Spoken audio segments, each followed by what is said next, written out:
This Fuji motor control came to ERD totally inoperable and required a full rebuild and repair to get it back into running form. This is an older series of Fuji, but our customer had to use this particular model since upgrading was not a feasible option for the entire CNC it came out of. As shown in the video, we were able to get the unit to fully power up and verify it works.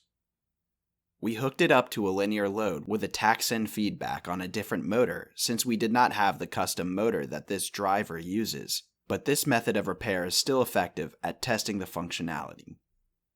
ERD has worked on thousands of different motor controls, and this one is a good example of how we can succeed at testing even when we don't have a custom motor load.